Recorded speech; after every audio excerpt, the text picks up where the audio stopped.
Okay, I think it's recording. Okay, hey Rob, Hey, Donnie, long time, buddy. long time no see.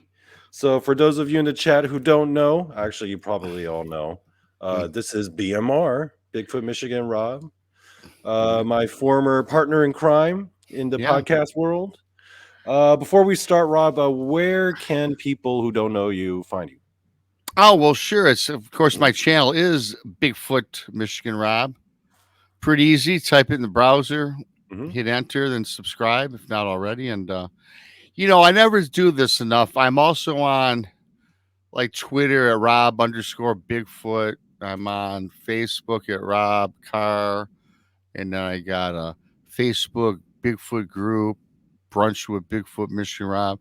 I don't normally put all that out, Instagram, all that, Mm-hmm. and so that's kind of where you can find me. Most people, and all those links are in my the YouTube channel. So, but yeah, thanks.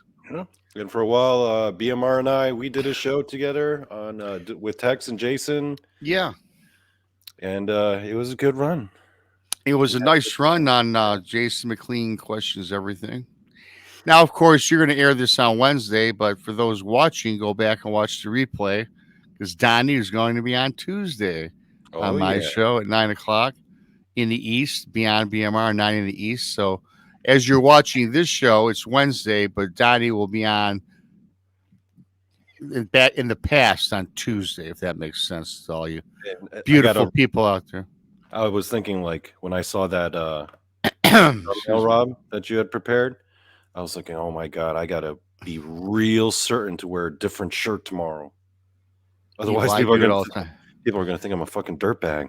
Well, you know what I do too, Donnie, is I got a lot of white shirts, a lot of like I might Mhm. wear a white shirt back to back days, but they're different, Yeah. So and a lot of lighter colors for the summer. Because I tell you what, I can't walk around in the summer wearing these dark colors, No. Not blacks, this summer. navies. I mean, it's got to be light, like yellows, whites, light blue, stuff like that. Because yeah, I put that dark stuff away until fall, winter. It's too hot out there, man. It's Yeah, scorching. So for a lot of people, and I do believe that darker clothes attracts heat for whatever reason. It does. yeah. So, So all but those yeah, goths out there must be melting right now. man, they've got to be. Yeah. It's funny too when you like. I was a couple days ago. It was like 90 degrees. So I was walking through my neighborhood up to the local 7-Eleven, and where I walk, it's about a mile walk to get there, and I like to get out, just walk around instead of just driving a car all over hell for you know 2 minutes. And so I'm walking down the street, and yeah, you talk about gothic people. I have nothing against them. I think it's pretty cool genre. It's interesting. There's two girls and a guy walking down the sidewalk in front of me. And from head to toe, man, they had, first of all, they had stocking hats on that you would wear in the wintertime, long black sleeve shirts, jeans, and boots. It's 90 degrees, Donnie. 90. Well, I guess they're getting that practice in for when they go to hell. I guess so. I made sure I stayed Those clear of them gothic because they people. probably smelt Yeah. ungodly. Ugh. Man. Yeah. Ugh. you know? Anyway, it's funny that you brought up goths because today it sort of relates, not really. They came from a certain era that we're going to discuss today, Yes. Mr. BMR, and that is today's topic is music. And before I go into it, the reason why I chose this topic is because you, me, and Jason, when we were doing our show, you know how like the second hour would always go off the rails and we just kind of talk Yeah. about whatever. And there were Yeah. a couple times where you and Jason started talking about the like all the bands that you liked, and I'm like, yo, there's a podcast episode in this conversation, but of course we got to cut it short because we got to talk about Bigfoot and Yeah. ghosts. And Or shit, something. so Or whatever Jason McLean questions everything, which is always yeah. interesting, which still runs, by the way. He just doesn't do it live. So Well, he does special ones. Actually, the next one is going to be with you and me. oh wow, well Yeah. I'm glad to find that out, but that's cool. Yeah, I think I'm game for that. oh, I thought he told you. Oh, whoops. My No, bad, well, Jason. yeah, well, hey, It's okay. Well, Jason and I have been working on my book. Actually, he's doing the Mhm. artwork, so we're looking to get that out. Probably, hopefully by. I like to have it ready for sale in August. So, and Jason was a little under the weather today. We were supposed to do that today, but it's not a rush. Anything worth doing takes a little bit of time. So, And definitely do let me know when you come out with that book because I will try my best to plug it oh, and get it out oh, there. And absolutely. Thank you. Yeah, that'd I'm be looking great. forward to reading it. It's I like it. I mean, it is what it is. We'll see what happens. I don't expect a lot out of it. It's something I always wanted to do, and it's Just so you done. could say, hey, I'm an author. Right, I can put that Yeah. on my Facebook profile. Yeah. Author, podcaster, and author. Yeah. Unfortunately, the only thing I could put in my bio is scumbag. Got it. Just a scumbag who works a 9 to 5. But now I can put it on a list of shows I've been on. Now I can say I was also on Donny Cho Says Stuff. Yeah. This is a different show, folks. This one's a little more no holds barred, a little more random. Yeah. So, okay, Rob. So wait, Yes. let me start off by telling you a quick story, okay? Because I remember Yes. my first exposure, because you are a little bit older than me, Yeah. right? You said you graduated high school. I don't know if you care to share your Yeah. It don't age and matter. timeline. Well, no, you're gonna have to because a lot of these bands. I graduated. I was 18 when I graduated high school, like most of us, in 1985. And I really hit the music scene. Well, we'll get into that. I started at 5 years old, but you can get into your story. But yeah, Okay. so So for me, it was my first year in elementary school was 1987. And I wow. remember what my first day of school. I mean, this was second grade. One of the kids comes in and he brings in a White Snake cassette and he Okay. showed the cover and it was all like, just gothic and snaky. And I was like, oh my God, what is this? Like my 7-year-old brain had no concept of what it was. Right. And then he played it for us and I thought it was the coolest thing I had ever heard in my life.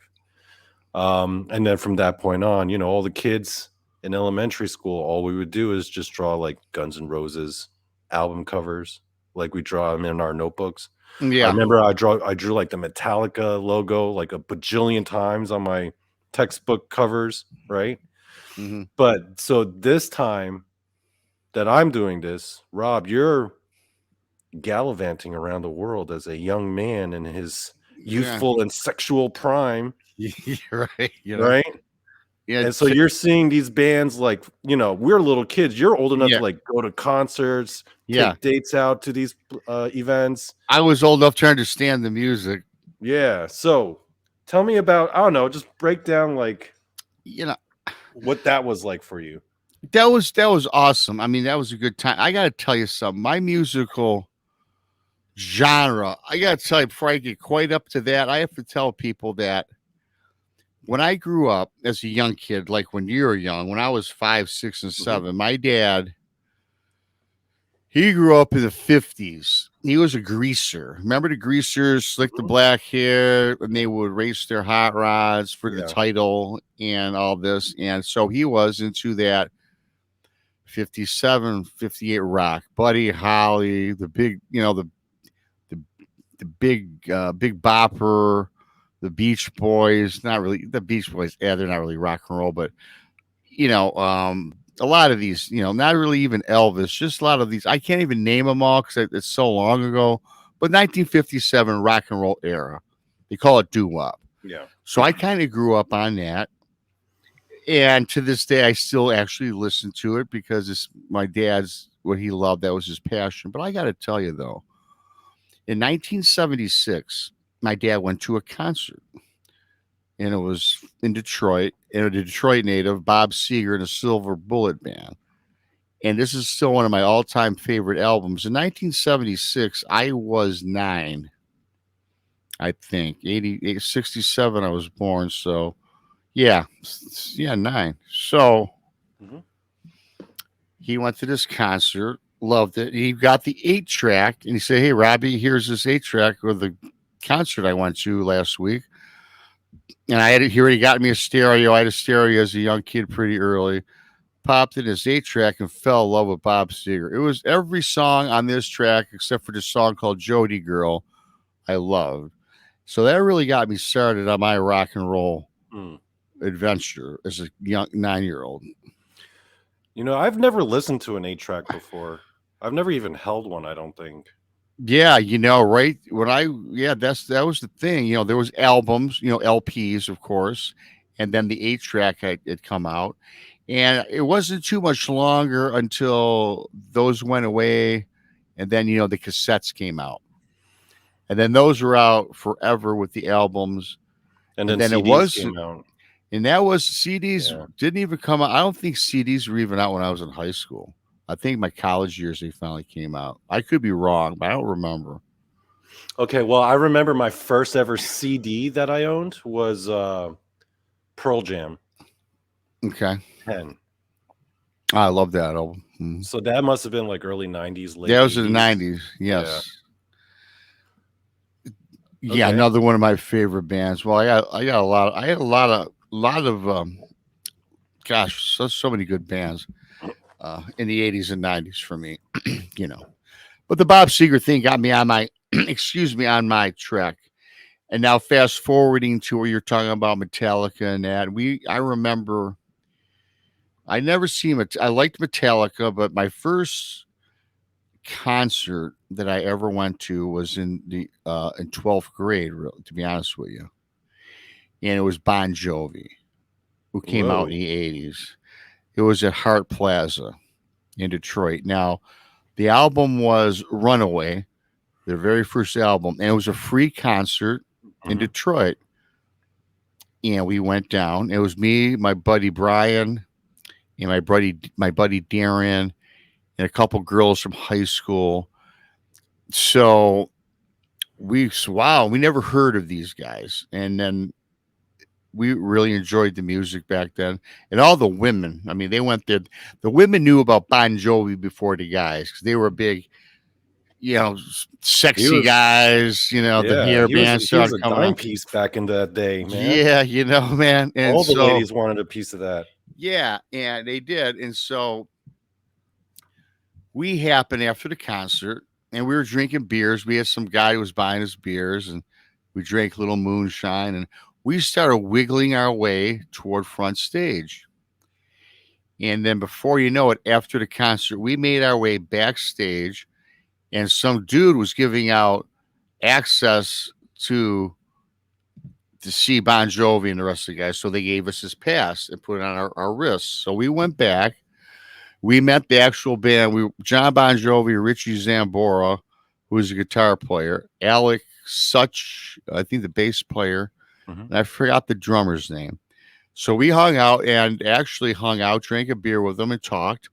And so I started talking to John Bon Jovi, and then we're like, well, I said, well, we live in Dearborn, Michigan, and John Bon Jovi's like, no shit, Dearborn. You guys ever hear of Camp Dearborn? And I was like, well, yeah. In fact, we're going to Camp Dearborn this weekend, starting tomorrow after this concert. He goes, that's where we're going to be too. Me and the boys are going down to Camp Dearborn. Now, Camp Dearborn is a place that had a big beach. They had this bar called the Cantina, which of course we couldn't get into. In fact, Mhm. I don't even think they served alcohol because Camp Dearborn, I think, was you could drink on the premises, but they didn't sell it there. You had to go to a store. Oh. So, anyways, we get to the Camp Dearborn. We get to the beach, and we're like by the cantina, and we had gotten our beers, and we got our everything set up on the beach. So I'm walking down. I'm walking down the beach, and there's a couple dudes laying out, in the sun with their, laying flat on their backs. And I'm not checking out dudes, of course, but I happen to look over my shoulder, see these two long-haired hippie-looking guys. And I stop and I realized Bon Jovi said they were going to be out here. So I look and they kind of thought that was them. So I said, John Ritchie. And they both kind of get up and look. And they're not really well known. They're kind of known. Yeah. And their album was just out, but nobody was flocking them. No one really knew who they were. Mhm. And, sure as shit, they remembered who I was. I called over my buddies and they offered us a beer. So, well, we got our own beer. So we hung out with these guys and drank beers with John Bon Jovi and the rest of the dudes for about 2 or 3 hours in Camp Dearborn. That's awesome. And and I and yeah, and it's and till this day I will admit I'm not the biggest fan of Bon Jovi. I mean, Hmm. they got some good songs. I think their first album was the best. And then they came out with Slippery When Wet when I was in 1985, which was like our anthem for high school. Mm. But that's one memory about meeting somebody, and then now a decade later in the 90s they just took off and they were global stars. So that was really a cool experience. Yeah, he kind of had a resurgence in like late 80s, like the Yeah, 90s when MTV came out. yeah. When MTV came out, that's when when they went commercial. This thing I was going to talk about too about all this. Yeah, they were just strictly an album band, and Yeah. if you didn't hear them on the radio, they were not MTV for the first three albums. Wasn't even on MTV until like I think 84, 85, when the Slippery When Wet came out, and that Mm. just took everybody by storm. And he had that song, "Wanted Dead or Alive." I think everybody knows that. That ended up That being plays, like yeah. and so yeah, so it was funny though because then all of these bands, even like Alice Cooper and some of the older people, which weren't in my genre, but maybe a lot of these guys from the '70s, right? That were just LP players, like even like Van Halen with Eddie, with Hmm. David Lee Roth, and you had Neil Young, again, people from the '70s. All of a sudden, they hit MTV, and it all became commercialized. And that to me was a great time for music and MTV. But as I got older, it ended up being kind of the downfall of music because everybody just wanted to be a commercial act. Hmm. You didn't get those live kick ass like Metallica just went jammed, right? See, I Sure, they never had thought of it that videos. way. Yeah, and I it never got all. thought of it that way. It was MTV that really changed things, wasn't it? Yeah, it was. Yeah, for sure. Because it became more about like image and look, right? Where you Image and had. look, then they came up with hair bands. So all these bands, Poison, Bon Jovi, Mhm. gosh, who else? I mean, just so many. Bush, Kiss. Kiss, right? All these hair bands. So all these guys with the big hair, and all the girls are wearing the big hair. Yeah. Not so much the guys, but the bandmates, right? These guys were all big hair, and so that's what they call it, hair rock. I mean, you can go on any Apple podcast and type in hair rock, and it takes you back to the early '80s and mid '80s. Was your hair like that back then when it was in its. Yeah. Well, it was. I actually copied my hair off of um not Simon LeBon, but John Taylor from Duran Duran. I copied his hairstyle. I must admit, yes. Damn, I wish you had pictures, Rob. But it wasn't poofy. It was cool. It was cool. It was straight and long. Kind of little bit of the mullet look, but a cool mullet because it wasn't like just all over the ear. So yeah, it was pretty Nice. cool. So which one what would you say was your favorite like hair metal band or your favorite band from that era? Back from that era, okay. I think I liked Rat, if everyone remembers Rat Rats. from the I remember '80s.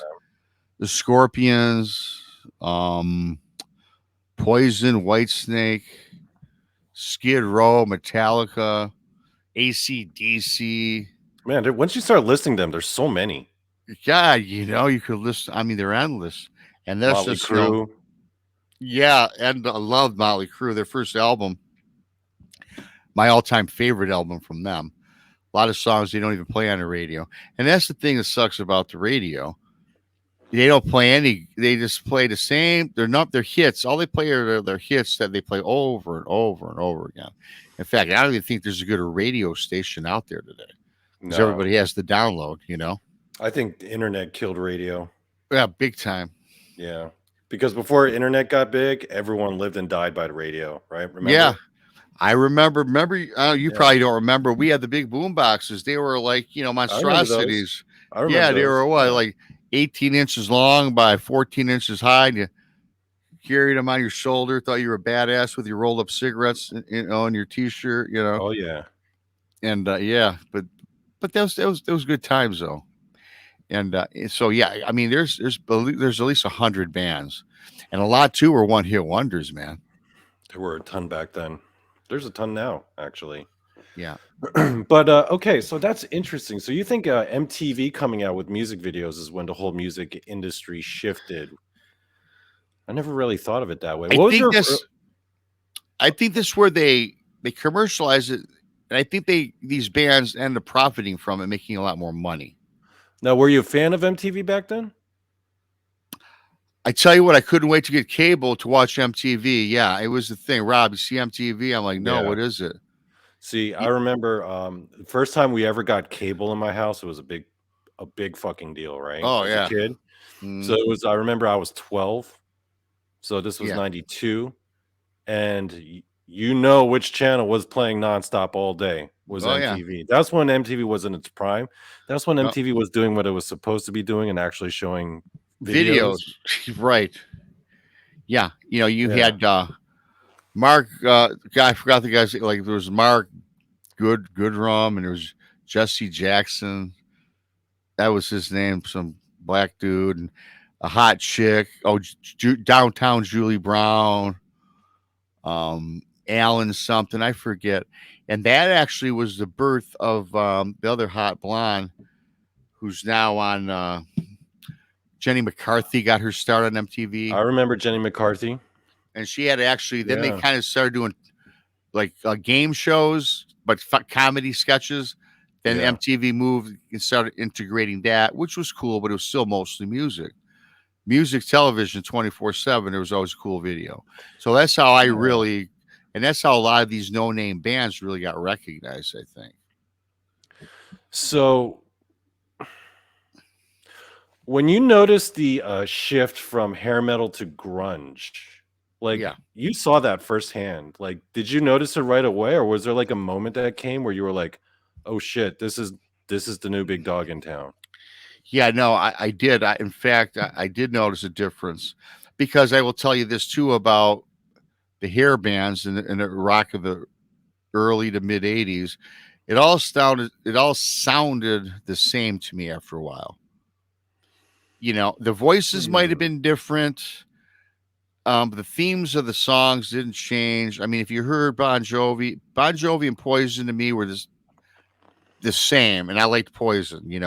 Yeah. They were the same. Rat was a little harder rock, but still, again, I always use the term commercial. It just wasn't just then AC/DC came out. Now they were different. They just jammed. They were commercialized, but man, their music you could hear the thumping with that bass, and you had Angus Young blaring the guitar. Yeah. Great rock. That's rock and roll music of the 80s, man, 90s. Man, most of a lot of friends I have who are of that generation, a lot of them swear by AC/DC, man. Oh yeah. Yeah. I mean, if you've probably heard AC/DC, I don't know Yeah, if I've you heard like them. them. I didn't get too deep into them, but I've heard like they're more popular, major, famous ones, of Yeah, course. if you Yeah. when you for shits and giggles, man, just go to the Back in Black album. That's the one that really set them on fire. But even before them, they had another great album called Highway to Hell with Yeah. the Yeah. original lead singer who died, Bon Scott. He's dead.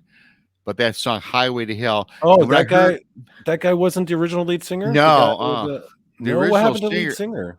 he passed away at a young age, drugs and alcohol took his life. Damn. I didn't Yeah, know that. but yeah, you gotta listen to Hell. In fact, before you do Back in Black, because that's Brian Johnson, lead singer. Yeah. Bon Scott is the original lead singer of AC/DC. Pull up Highway to Hell, and play Highway to Hell. But all the songs are good, and that's they'll get you motivated. That's some good. If you like good hard rock and roll, that's pretty good. So when I was like 11, 12 years old, right? I had this piano teacher who was like this he was like this big like yoked like Italian dude. Like this guy was jacked. And he Yeah, would play in all these like grimy like jazz bars, and like he was a jazz pianist. yeah, So he was really good at that. And he was my piano teacher, and one of his talents, which I thought was freaking brilliant, I could put on any music and he would just like close his eyes, put his head down and actually write it out. and then we would play it, Mm, right? really? Okay. So, but the thing is, the guy was not that familiar because the guy's life was all around like jazz and classical piano, Yeah. right? So he Hmm. didn't know anything about any of these bands. Okay. So I'm like, oh, can you play this? So I would put on like Guns N' Roses, and he would like sit there and listen to like the chord progressions and like and like actually break it down. And he was just like, other than that Slash guy, everyone in the band is so just in terms of their actual musical talent and ability, he's just like Yeah. they're just basic. That Slash guy is a great player though, but everyone Yeah. else Great. because You're a he. very good guitarist. Yeah. But then I put on Metallica, Yeah. and he was listening to it, and he was like, "Whoa, these guys are like musicians, with the Yeah. like their technicals, like I guess with the technical know-how of how they put together the song and everything." Like he Yes. was able to tell like these guys are musicians. Right. So it's interesting to me that there's some bands back then because like you mentioned like MTV where they just get so popular just because of the look and the Yep. gimmick Yep. Hmm. where the other people were just like good fucking musicians, you know? Yeah.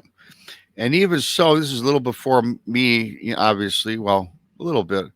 I actually dig a lot of the '70s rock bands Hmm. because they were musicians as well. And you make a good point because I felt mid '80s toward the end of the '80s, early '90s, before grunge anyway. They were all just putting out this music all the time. And again, what I mentioned earlier, it all sounded the same. It seems like they would run these tracks where they like they do today. Probably, I don't listen to music today from today's current standards, right? I couldn't tell you anybody from 2023 that plays music. I couldn't. Hmm. Um, but a lot of these tracks they would play the guitar track, then they put in a keyboard track and the drum track, and they make it all a production where they Yeah. just weren't going out and jamming. A lot of my favorite videos or shows, I'll go on YouTube. It's funny because I never use YouTube for anything except to watch live concerts. And to me, the live concerts where it's at, where it's just raw, they're Hmm. not lip syncing, then they're just jamming. You can hear if they even screwed up, but you don't care because it just sounds good.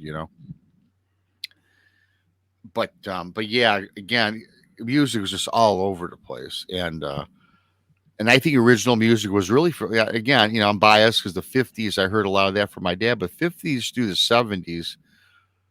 And you know what? It could even be, back the jazz bands of the '30s and '40s, right? These Yeah. big bands, the big swing bands. That's where music also. Then, of course, you got Motown, right? I mean, so a lot of music starts. I mean, it's all sorts of genres for all different cultures, which is cool Hmm. when it first started, way back before you and I were even born. Yeah. Um, I've heard a number of people say, and some of these people are actually even younger, like who weren't alive in the 70s. But I've heard a lot of people say that the 70s, pound for pound, was Yeah. probably the best decade for music in American history. Would you agree with that? I could, because there's a on my phone when I do when I outside play music, I go to Hmm. the '70s rock, classic '70s.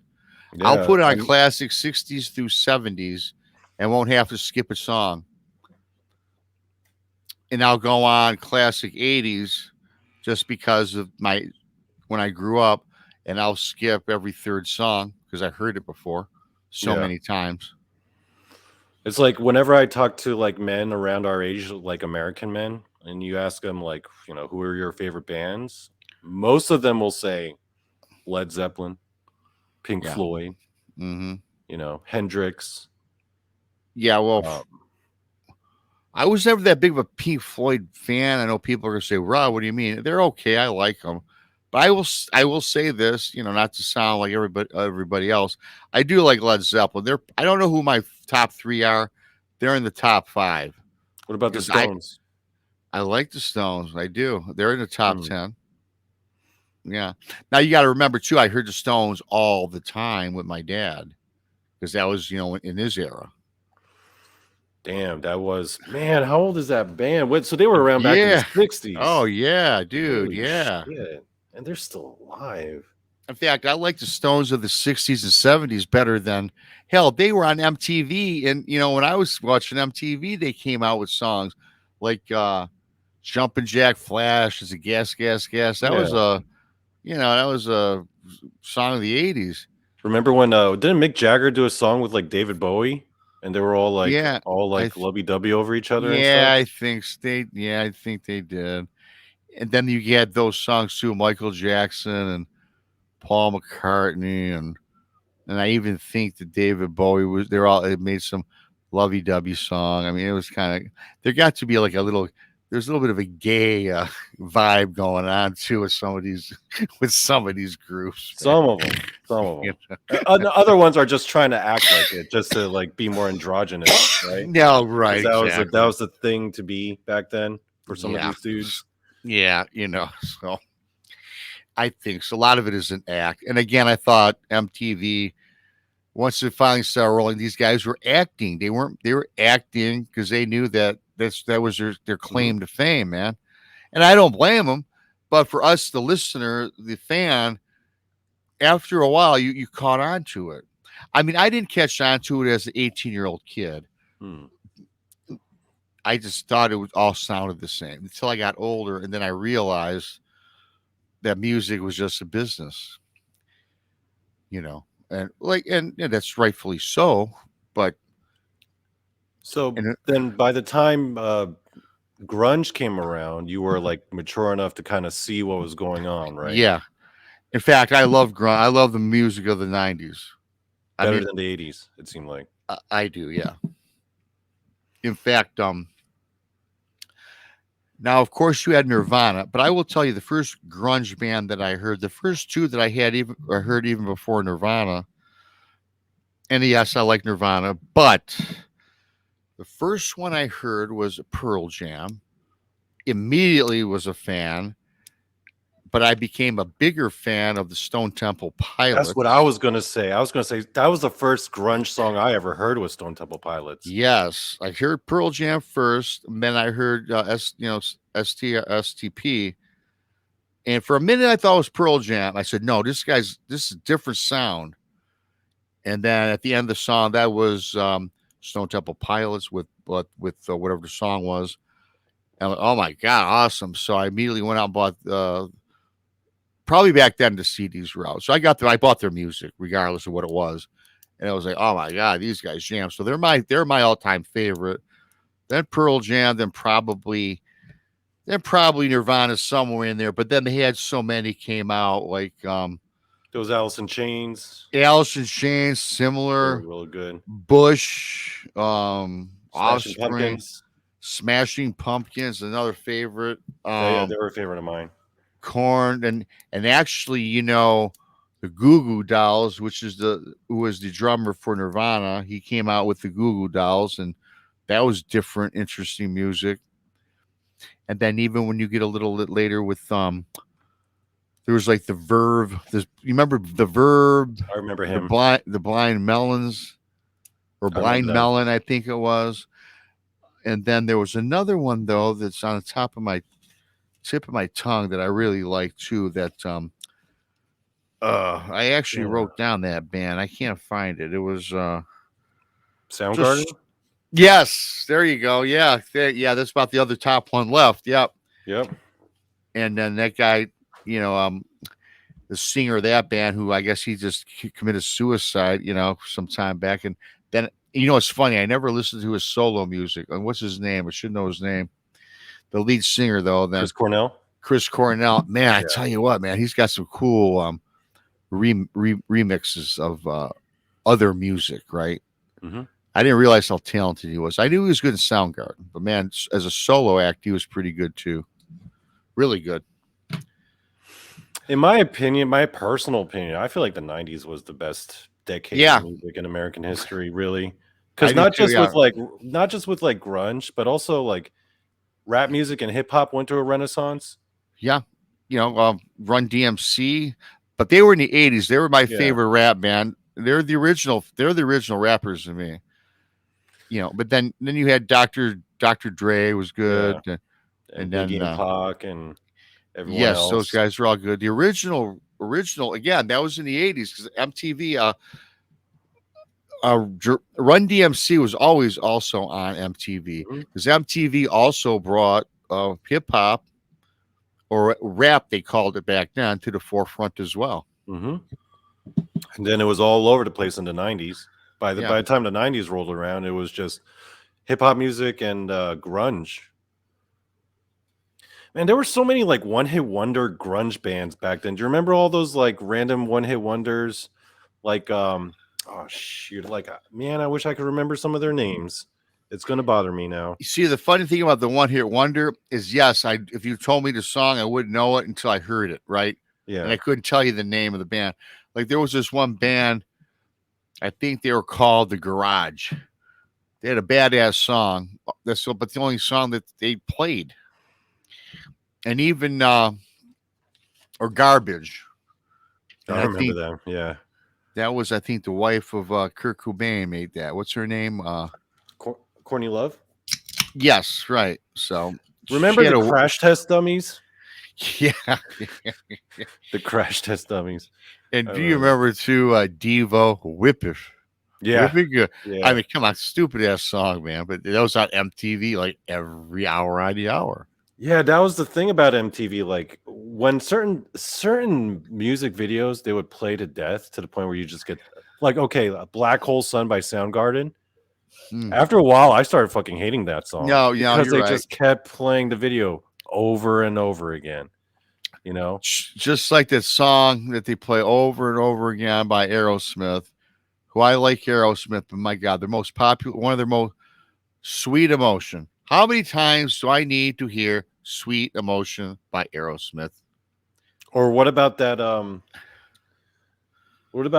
asteroid song that they played? You know, that one, that the Armageddon song that they did a soundtrack, and that song just Yeah. played non fucking Yes. stop. No, man. I wanted to bash my brains in after a And while. I liked the song, but if it was on the radio now, I would flip the station. And I haven't heard it in probably a year. Yeah. They just played it to death. They They did. played that music to death. That song in particular. Oh, Armageddon yeah. had just come out and it's on at the mall. Yeah. It's every other song on the radio. You turn on MTV, it's playing. I'm just Yeah. like, stop it. And Please. speaking about that in MTV, Bruce Willis, who I was a fan of his Die Hard and the movies, and he was in a show called Moonlighting back in the 80s when I was growing up. I liked that show. That's where he got his break, right? But that it's all about marketing and commercialism when Bruce Willis lays a song on MTV. Oh, did he do a song on Yeah, MTV? he actually did not have a song. He had an album, dude. Dude, I gotta look that up after this show, man. You did a Yeah. song? He did an Whoa. album. An album. Whoa. Yeah. Man. Yeah, right. I see the look on your face. It's like, Ooh. yeah. Okay, how about this? Which band of the 80s and or 90s annoyed you the most? Okay. The one that you just couldn't stand, and when you met fans of theirs, you're just like, "Fuck, why?" Okay. There's a couple come to mind. Okay, the band. I think their name of the band is Warrants. And I Oh yeah, I think know the name of the song was "She's My Cherry Pie." Da da da da da. Smack you in the eye or some shit like that. I could not stand that song. And that guy's stupid face on MTV. Now I say that now, and of course he's dead. I could not stand that band. I think it was called Warren, but "She's My Cherry Pie." I couldn't stand that song. And then there was another one too. Oh God. It was some hillbilly rock song, man. A bunch of hillbillies, jamming on the back of a pickup truck. The tune was catchy, but they were catchy though, Donnie. All the songs were catchy, but it was just the lyrics were just so corny that I forgot the name of these guys. I got to apologize for that one, but yeah, I wish I could tell you the name of the song. Boy, and the name of the band was even kind of hillbillyish. No, I don't apologize to everybody listening. That's a hillbilly, but and I We have have no hillbilly offense. friends, and we love and respect them all. That's what I I have to love say. them all too. Yeah, I call myself a hillbilly half the time, but you're a hillbilly at heart. yeah, Yeah, at heart, yeah, unfortunately, absolutely, yeah, unfortunately, we are we're Northerners, so yeah, we're we northern, are of different stock. I'm sorry, friends. yeah, a little bit different, You know and the then band. Oh, go ahead. go ahead, yeah. No, I was gonna say the band that I fucking hated back in the day was Oasis. Because those two guys seem like such fucking twats. Like I just wanted to like beat the shit out of them. There was something about them that just made me want, like, just gave me the Ye- urge to want to punch oh, them in the face. well, another one is Asia. I don't know that You one. remember Asia? They're the Oh wait, same. I think I know I that one. I I think think they're the same. Oh, and then you had oh man, another band. It was kind of cheesy. Oh geez, Winger. Winger. I remember them. Now Ted Nugent was in Winger, and I couldn't believe that Ted Nugent was in Winger because they're all pretty boy look. All the guys had makeup on and the big hair, Mhm. but Ted would come on jamming the guitar with his long hair and his his his bearskin coat on. The only guy that looked like a rock and roll, and the other guys looked like they were models for an advertising agency. So it wasn't Yeah. even a good look. It was just again corny. Well, I mean, you had the pop music of the '80s. We didn't even start going into that. You had things acts like Vanilla Ice and Milli Vanilli was huge, and Yeah, yeah, Madonna and Michael Madonna. Jackson. And I was a Madonna fan in the '80s. I did. I liked her. In her first couple albums. Hey, people forget Madonna knocked it out. She nailed it out of the park in the '90s, though. Yeah, She had some jams in the '90s, because she no, kind of matured musically. yeah, she did. She was good for about a decade. You Yeah, know, yeah. I And mean, then and she I give tried her, acting. yeah, Mm. I seen that movie too. I could never figure that movie out. I went to the drive-in with some girls, and we're in high school, in fact. And I remember my buddy Darren. We kind of knew Madonna. Again, my buddy Bobby Carter. He had a cassette again of Madonna. And pops it in the car driving home from high school. Who's this? Yeah, this is pretty good for a girl. We're guys. Yeah, pretty cool for a chick. It's Madonna. So about a week later, we went to the drive-through because a movie came out. You've all seen the movie, I'm sure. So it's Finding Susan or something like that. It's something about some guy that it finds she's having an affair or no, having a communication with some guy through the want ads in the newspaper.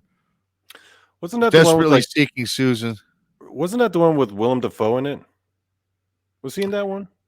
I'm not sure if he Oh, was. anyway, Um, yeah. but anyway, so I just remember the only thing I remember about that movie is my buddy Darren goes because she sparks up a cigarette on the big screen in the drive-through because the drive-through for in the '80s. I don't know about you, but the '80s was a place to be. The drive-through was a place to be. Hmm. Always a party every night when they had drive-throughs. My buddy Darren goes, "Oh man, Madonna, she's pretty cool because she smokes." And I just remember that. I remember him saying that and it still stuck with me. And that's why we liked her because she smoked and drank beer in the movie. So, so we became fans. Impressionable 18-year-old dudes, Yeah. yeah, you know, I mean, she was a hottie back then. yeah, What can you do? You know? right. Yeah. But there was, and then okay, yeah, then you had the. Now I did like Blondie for a girl band. Blondie was good. Hmm. And then then the Bangles. I wasn't a fan of the Bangles. Everybody seemed to get on the Bangles wagon, and I thought they're just again, There weren't too many girl bands in the '80s. Like I mean, there were girl acts. yeah, Like you girl act. had the pop singers, like Debbie Gibson and stuff. And Yeah, I don't know if you remember a couple girl bands that I like. A couple girl singers was I liked Jane's Addiction. Remember Jane's I Addiction? remember Jane's Addiction. Yeah. That was a good one. She was good, I should say. Um, that's really the first one. Oh, and There was another girl too that was pretty good back then. They rocked it out pretty good. Oh, we forgot Red Hot Chili Peppers, another good. So many good bands are coming to memory now. That Red Hot Chili Peppers, they were all over MTV back in the day too. yeah, They were all over there. yeah, Yeah, I really like them too. mm-hmm. Were you a big like Sabbath guy? Yeah. Well, I like Ozzy, Black Sabbath. See, it's funny because a lot of again, I like Black Sabbath, and then Blue Oyster Cult. Those are two off the top of my head. ZZ Top, not really that era, but I like them. But Ozzy Osbourne, how he was popular with Black Sabbath, but as soon as he split up with them and formed the Blizzard of Oz, MTV made him a superstar too. Oh yeah, and then it was just all power ballads. Yeah. He had Oh, some good ones though. I mean, I I like like some of that. them. I do Yeah, too. I mean, he has a lot of good songs, but you mentioned too, hair bands, power ballads. The power yeah. ballad was a thing too for a couple of years. I love. Yeah, Yeah. everyone loves power ballads. Yeah, Oh, for here we go. those of you who are unfamiliar, like they would have all these like metal rock bands, like these hair bands, and there was always that one track in the album that was like Yeah. slow it down, and it was just Yeah. a power ballad. It's a power love song. Yeah, it's like a love song. And meanwhile, you're the rest of the songs you're thinking about like going through like droves of women, You're right. and then this next song is like you're the one for me, and I'm like, yeah, I'm pretty sure Yeah. you're full of shit, buddy. Yeah, Yeah, for sure. Poison had a lot of those. They had a lot of them. I think Meatloaf was nothing but that. Yeah, right. Oh He God, was that's just another. nothing but power ballads. Yeah, I know. That's right. And even White Snake had a lot of power ballads. I mean, they all. I tell you Yeah. what, I think that they shifted too, Donnie. They when they first started, there was just like rock, and then I think there was a good year or two right in a row where they Mhm. switched to the power ballad. I mean, you could literally probably go on the computer, pull up power ballads of the Mhm. '80s, and they'll give you probably 5,000 of them. What is your personal favorite power ballad? Oh God. I'm kind of bad with the names. I mean, okay. I could tell you mine Oh, right I away. could. Well, I could tell you. I liked a couple of the power ballads from Tesla. Never heard them. Yeah, they're pretty good. My favorite power ballads from that era, oh, there Yeah. were two. Same band, sort of the same album. The first one was November Rain, and the second one was Estranged. Okay. Guns N' Roses, right? Yeah. Yeah, they can write a fucking power ballad. They can't. In fact, I did fall in love with some of that stuff too. GNR more so than their rock song. My favorite GNR album would be the Lose Your Illusions 2 with the blue cover. I like Yeah, it that was better my than the favorite other one. too. Yeah, Yeah. that was my favorite also. Yeah, I love that one. Although I did enjoy Appetite for Destruction. I even liked the spaghetti incident. I thought it was That kind of was pretty fun. good. It was a fun one. Yeah, I Yeah, that's Guns my N' Roses. yeah, that was my favorite. They were And my favorite of all of them. I still put them in my top 10 as well. Yeah. It's just so hard to if I had to put together a top 10 list, it would be pretty difficult. If you could take the 80s, the 90s, if you take 20 years of bands, 1980 through Hmm. 19, maybe 99, because music started really sucking in 2000. What if you did a top 3 80s hair metal band? Just top 3. See, if you make it more specific, it's a little easier. Yeah, I don't know. I tell you what, if we're going the 80s, I would probably have to go with. If I'm reflecting back to when in the 80s, I would probably say Bon Jovi was up there because that was our high school group band. Yeah, like you knew him personally. And I met him. So I got to always Yeah. say him. Oh, boy. Let's see. Motley Crue. They were in the 80s. Mm-hmm. Uh,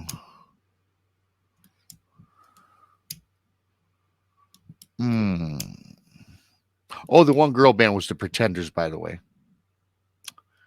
Pretty good. So the Crew, Bon Jovi.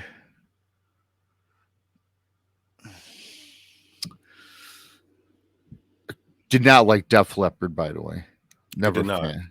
Yeah, not really. What about Iron Maiden? I like them. I wouldn't put them in the top. I can't come up with a third.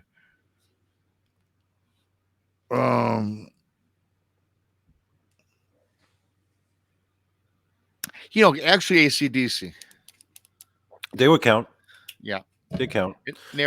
And a lot of the 80s bands got better in the 90s as well, vice versa. You know what I mean? So Yeah. a lot of them did overlap. So, and then some of them grunge got took worse. over. Some of them got terrible. You know who got worse? Metallica. And they were my number one. Yeah. So for me, it was number one was Metallica. Number two was Guns N' Roses. Yeah. It's a close second.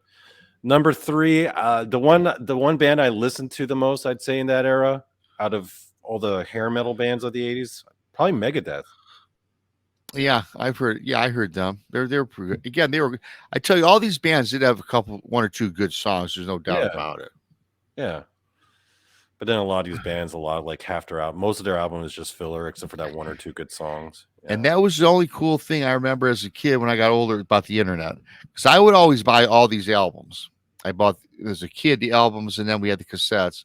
But you know what sucked is of all of them, you'd have 12 songs on a tape, and it was really only 2 or 3 that I liked. So you had to hit stop, fast forward, stop, fast forward. And that one track just gets worn out. Right. And the tape goes to all hell, And now it's easy. You just click a button.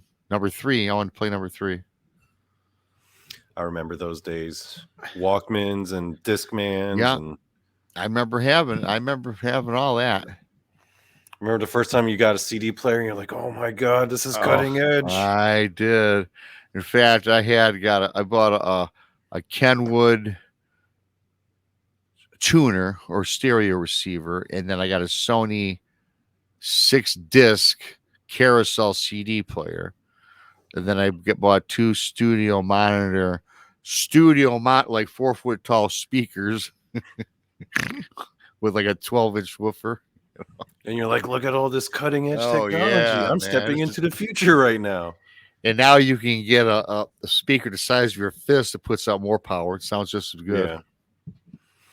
Man, I do miss the days of the big ass speaker though. I had quite a bit of them. I just remember just the first time CD players came out, and I'm just like, I can't believe these things are replacing cassettes, because I was so just used to cassettes, right? Even though cassettes, if you think about it, were pretty much pieces of shit. Yeah. They always broke on you and stuff. I mean, those CDs back then were pretty janky too, because they'd be getting scratched, and all of a sudden you can't listen to it anymore. Yep. Yeah. I remember. And then you always had the problem where the CD I had the carousel changer. So a CD would skip out of the slot and it would get lost. You'd get lost in the CD changer. It's like you had to pick it up and shake it out to get it out of the. But yeah, then they would get all scratched up, like you said, all janky, and then it would skip. Yeah, so that was a problem. Then you spent money on the CD cleaner to run your discs through this process to clean it up. Sometimes it worked, sometimes it didn't. And then remember when DVDs came out, you're just like, these are like CDs, but on steroids. Right. Because you could put whole movies on them. Oh, yeah. That was bad. Remember Laserdisc? They try to put that on people? Those things that were like the size of vinyl records. It was just this giant CD, and they're like, this is going to be the wave of the future. Yeah, that didn't exactly catch on like they. No, that didn't. I think that fell on its face. Excuse me. Yeah. Yeah, I remember the first time they tried showing that shit off, though. I was like, yeah, I don't know about that one. Yeah. Yeah, going back and talking about that, there's quite a bit. And then the cassette, back when I was a kid, that the tape would always get unwound or ravel around or caught in because we'd always buy the cool stereo radios, especially ones you could take out of your car, carry with you, and act like a badass. Yeah. But your cassette would get all wrapped up and wound in your radio of your car, and then that was it. The radio was shot because you could never get it undone. I just remember buying music back then. I'm sure you can relate, Rob. It was Yeah. a whole experience, right? You go to the store, you get Oh excited for yeah, the album release. You go to the record store, right? yeah, You bring Mhm. it home, you unwrap it, and then not only are you listening to it, but you got like the art book. yeah. You got pictures of all the Yes, the band, band. Yeah, and then you're reading the lyrics. I mean, that whole experience of like a new band coming out with a new album, and it was like such a big deal. yeah. And then you just spend all day just looking at the book. You That's know, gone now. you make a great point because I do remember buying the albums, you open them up, and you would have, yes, the pictures. There'd be like small stories in there. There would be the lyrics. So, like you said, it was an experience. You weren't just going to buy music. You Oh, wanted the cool art cover, the cover of the mhm. album, I should say, and what was inside it. And that was part of the whole music buying experience. Now, unfortunately, today, especially kids now, they're like 10, 12, 15, Mhm. 20. They have no idea what we're talking about. No, because what happens when a band comes out with a new song nowadays? They just release it on YouTube. Yeah, that's it. And Drop it. you watch Boom. the live premiere. I mean, how many people are you still even buying? Like, okay, how about this, Rob? When was the last time? Do you remember the last time you bought a physical music physically, like a tape or a CD or whatever? When God. was the last time you actually bought a physical piece of music? Let me actually try to think when that was.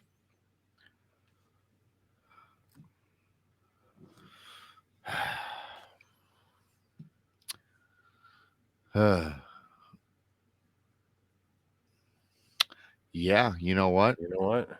I can't even think of when the I last one can't I even bought was. remember. It must have I think it was back in the 90s. Probably.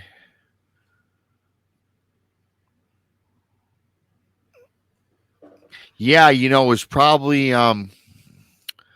for me it had to have been the cassettes. Well, no, it'd be the CDs actually. So I could tell you when it was. I think it was 1990, and I can tell you how I remember now. You remember how you used to, for 1 penny, you could get like 20 Oh, those like CDs? Columbia House But yeah, deals? that's the Yeah. last time I did something. Yeah. How did that work? How did that scam work exactly? Because you're I like, tell "1 you what, penny? yeah. What?" And I thought, yeah, I mean, it was sure as shit. I sent a penny, literally, and there's a spot where you literally scotch taped it in a slot. You send it, and you mark your selections, and it was maybe 8 to 20, and And they then just mailed it to and you. they would send them to you, and then what they would do is they would send you one CD a month, and then send you a bill for it. And if you didn't want it, you had to send it back. Now you got to remember that I never sent any of them back because I kept collecting them. Because back then they didn't Mhm. have your credit card information, they didn't have a check. So Yeah. I mean, that's how I built my collection from just getting all these CDs, and half of them I probably didn't even want. But I didn't So take the what time to what send happened them if you back. didn't pay? They would just keep They sending would you like eventually stop. They would stop, sending it to you. so they just But send you when a I bunch of free CDs? Yeah, and they sent you a bill for 10.99 or 8.99, and And then you're just like, "Nah, fuck it. I ain't gonna I'm like, pay it." yeah, I don't know. I might think about sending it back, and then of course you never do. You know. So they can't do anything. All they can No, do they is didn't have just none of your information except where yeah. you live. They can't fuck with your credit score or nothing. No, they didn't have your Yeah. social security number. They didn't have your credit card. At least now, if you have your credit card, they'll pop it until you cancel or or Yeah. whatever. Damn, they must have lost so much money. I'm thinking now that I think about that Yeah. time, they had a lot. They had to lose tons, Yeah. millions. I'm sure I Yeah. wasn't the only one doing that either. For all I'm you people pretty out there sure. listening, I'm pretty sure. Because I remember as a kid seeing those like little ads and being like, how are they supposed to yeah, make money if they just send you all these you know. CDs for a penny? And I think I signed up in my lifetime twice. I remember The last time I did it, I was actually married. It was in the 90s. And I Mhm. think I did do it as a kid with cassettes. So I think I Hmm. did it twice. But when I did it with the cassettes, my mom and dad monitored it, and then I kept getting all these cassettes, and my mom and dad said, "You even sending these back? What are you doing?" And so I think my mom and dad, they had a conscience, and they said, you're done with this, and they Hmm. found out how to stop it. Yeah, so Which bands have you seen in concert? in concert, I've seen Bon Jovi in concert twice, of course. Hmm. I seen Guns N' Roses. I saw Bob Seger. I saw, well, not a band, but I seen Kid Rock. I saw Kiss, and I did see the Rolling Stones. Who put on the best one? Rolling Stones. They did. Hmm. I liked. GNR was pretty good, but the Stones, you could understand the lyrics. Yeah. With Guns N' Roses was kind of so loud. It was so like shrieky and. Kid Rock was real loud. Mhm. Bon Jovi was okay, but I liked the Rolling Stones put on a hell of a show. Now, my one buddy went to Elton John which ain't a rock band, with his wife though, because she was a Yeah. fan, and he's been to a lot of concerts himself, and he said that was the best concert he ever went to, because everything he played sounded just like off the LP, Hmm. perfect. Hmm. And I don't think he was lip syncing back. I think this was like in 2000s, maybe it was. I do hear that Elton John can put on a hell of a show. Yeah, I have heard. yeah. So now that we've discussed the music of the past, I want to talk a bit about music nowadays. You said that you don't listen. There's No, nothing recent that you've listened to. I couldn't. I have not listened to. I couldn't So, tell you anything. so I want to ask you why. What is it about music these days that turns you off? Well, number one, there's not a radio station that plays anything that I Hmm. like. And I'll be honest with you, I just don't spend the time like searching for other music on the phone to listen to. Hmm. Usually if I want to hear some music, I'm gonna play something that I'm already familiar with and I know I like. Now, don't get me wrong, I've heard like over my buddy's house, his kids who are in their early 20s playing some music. And couldn't tell you the name of any of the groups, but when I hear it, don't understand it, sounds all techno. Hmm. You don't really hear no guitar, no really beats, no rhythm. It's just more to me put together via the computer, like a Yeah, computer like a generated sound music. engineer. Yeah. Yeah, doesn't sound authentic. Hmm. So I don't bother with it. I mean, I guess I could investigate and see what's out there, but no, I actually haven't, because it's like if I want to hear something, I want to hear something I enjoy. If I'm having a party and I'm out at the bar, I play what I know in the jukebox, or I have play my music at the house, right? I don't try to experiment. You know who I think? I think the good like rock and metal music nowadays that's coming out. I Mhm. think a lot of it is coming out in other countries, Mm. like a lot of the European metal scene, Okay. like Japanese metal. I'm starting to really enjoy. One of my favorite bands is like this Mongolian metal hard rock band called The Who. Yeah. Um, and it's cool because it's just like regular hard rock slash metal, but they use like traditional Mongolian instruments and like throat singing and that kind of stuff is cool, like they incorporate their own cultural aspects to it, but then they're just adding to the genre. There were a couple like Scandinavian bands that I was starting to really enjoy. So I think it's still being produced. You know what it is? I think it's the American music scene in particular that's just kind of fucked up for whatever reason. I will agree with that. I will say this though, as a rock guy, I must say, and I can't believe I would never would have said this 10 years ago. especially when I'm talking about if I just want to put something on the radio Yeah. and I don't, my phone's running low. I don't want to download or play no songs.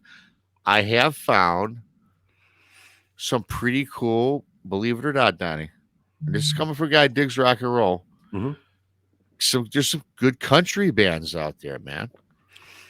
I've seen some good ones. Now I know I a mean, lot of and people like to. Yeah. what I mean by that is they got some rhythm, some guitar. It sounds kind of upbeat, kind of rockish, and it's not about I lost my wife, drank a fifth of Jack, and shot my dog type thing. No, it's Yeah. got decent, cool lyrics. They're party lyrics. Yeah. A lot of it does still have to do with drinking out in the sun and driving my four wheeler, which that's interesting You to know me. what? It's just like hip hop, but it's just instead of poor black people, it's poor white people. It's kind of the Right. same thing if you think about it. Well, if yeah, good point. Yeah, I can see that. Yeah. Some of it, I'm actually starting to like some of the country that I'm hearing. I know it's popular for a lot of people to like bag on country. Yeah. So many people will be like, "Oh, I listen to every genre of music except country," right? Right. That's what everyone likes to say. I'm like, okay, I guess country Yeah. really sucks, but does it Yeah. really No, though? I will say that I kind of don't mind it. In fact, just this past weekend, I was at my buddy's house. His wife is in the pool, and she's got this station WYCD is playing, Mm-hmm. and I liked it. I said, "Man, what is this? This is really good." And don't get me wrong, I'm not a dummy. I know a lot of the popular groups that are out there Mm-hmm. today. Like I know who they are, but this was a bunch of people I never heard, and they had a good beat, good rhythm. I liked it. I didn't. I liked it. I enjoyed it. And you know why I enjoyed it, Donnie? It was something I never heard before. It was refreshing Mm. because a lot of times too, if I go back to my old go-to, that gets boring too. After Yeah. so many years of listening to the same stuff.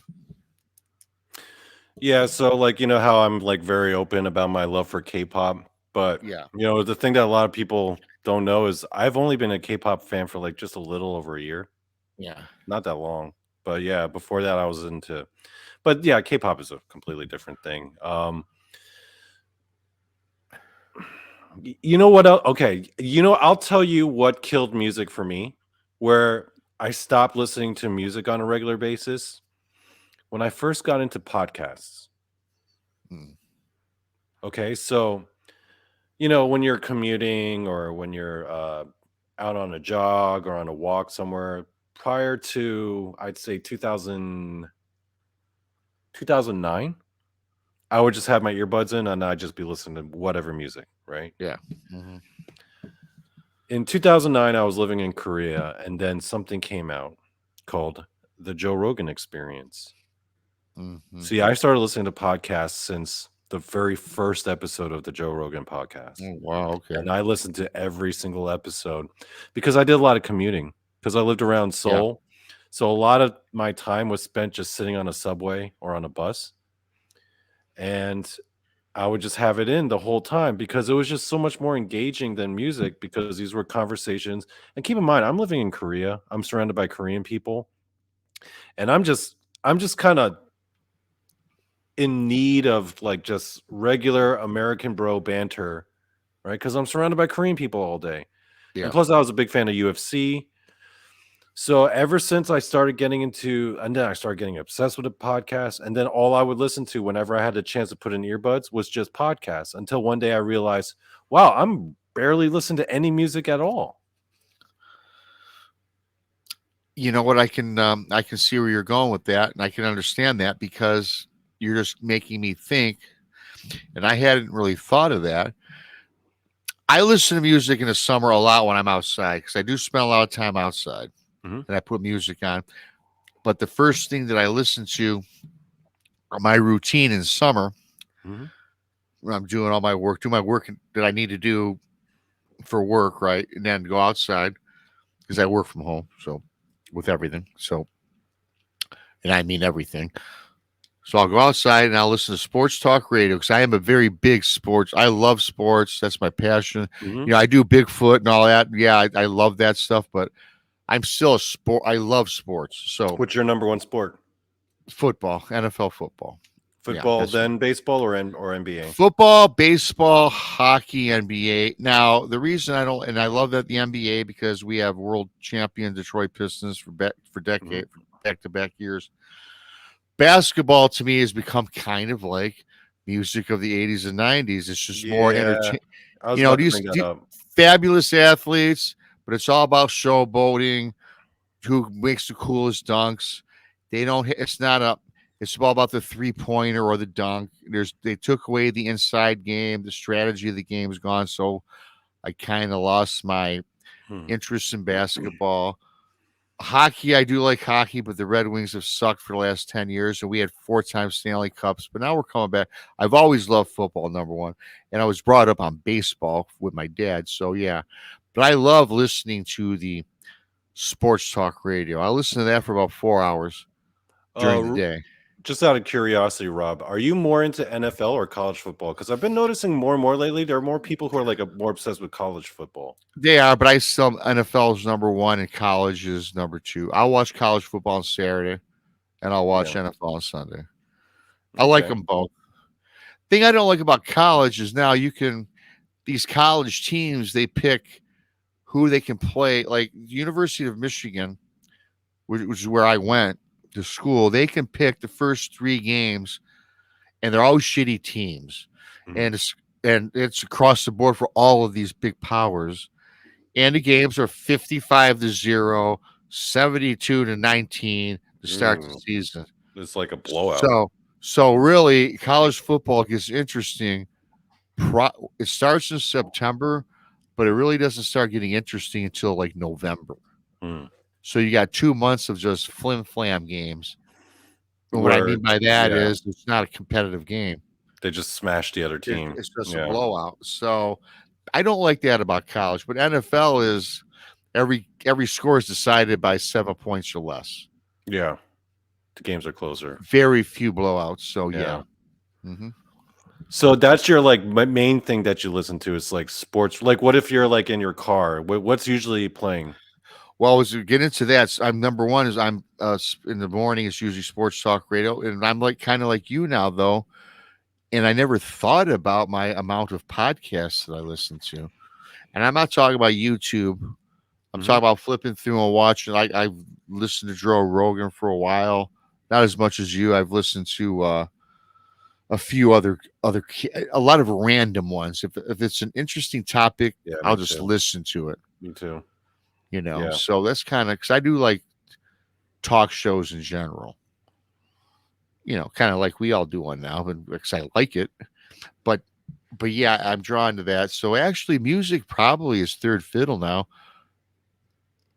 You know, as the thing I go to and listen to, Yeah. unless I'm entertaining or if I'm kicking out back with a buddy over drinking some beers, we'll throw on music. Yeah.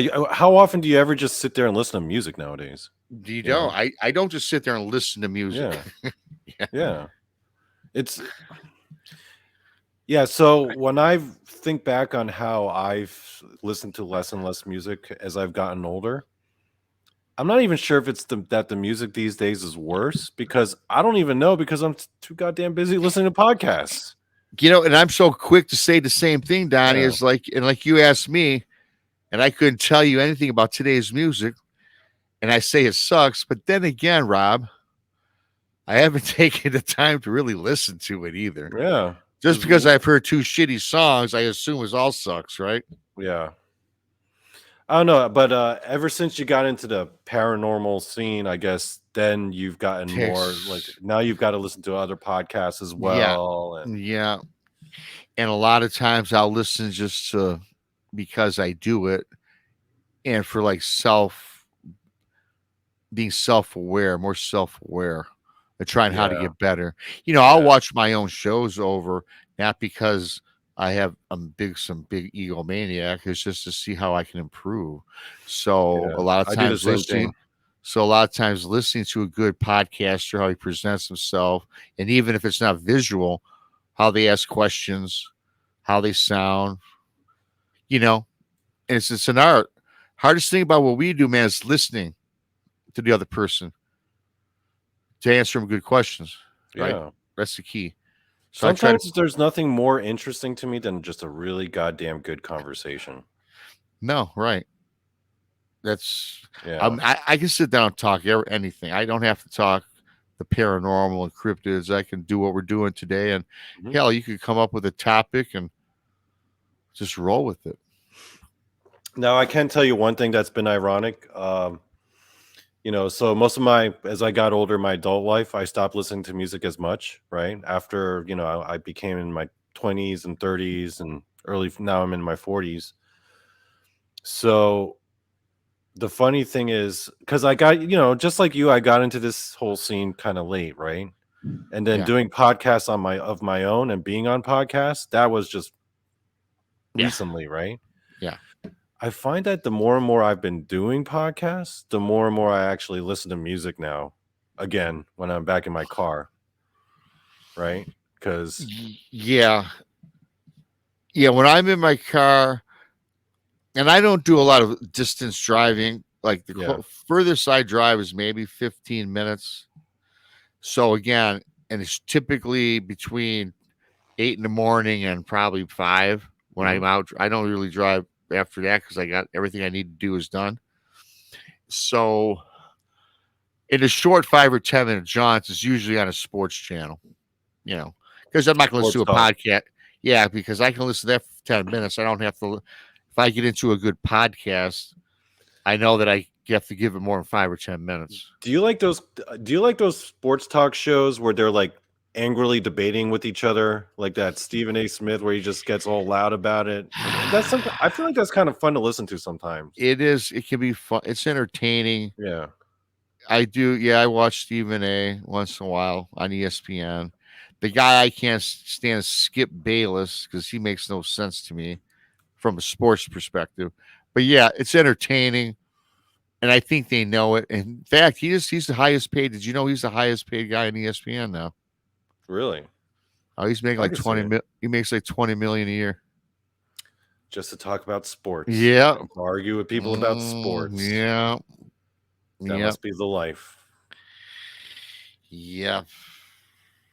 Don't we wish, Don? Do you ever think about starting like a side like sports podcast? Dude, I got a hold of Tex back in 2020. Or yeah, because I knew Tex well before any of this started, right? Mm-hmm. Oh, you Because did? I just knew him from other. Because you got to remember back when I had my encounter, my Bigfoot in 2018, then I started watching podcasts about Bigfoot, Mm-hmm. and Tex was always on this show. Out of all the ones I watched, Tex was on some show with some guy, and so I saw, oh wow, this guy Tex, blah blah blah. And then when I started getting more involved, I went on Tex's show with Jason. In fact, I was one of his first guests way back when. So with that being said, I didn't have no Bigfoot Michigan Rob was my handle, just to go in chat rooms. It wasn't, a YouTube channel, right? So I called Tex one day. I said, man, I want to start a sports podcast and I'd like to can you give me some pointers and help me out? He's like, yeah. So Donnie, we're talking.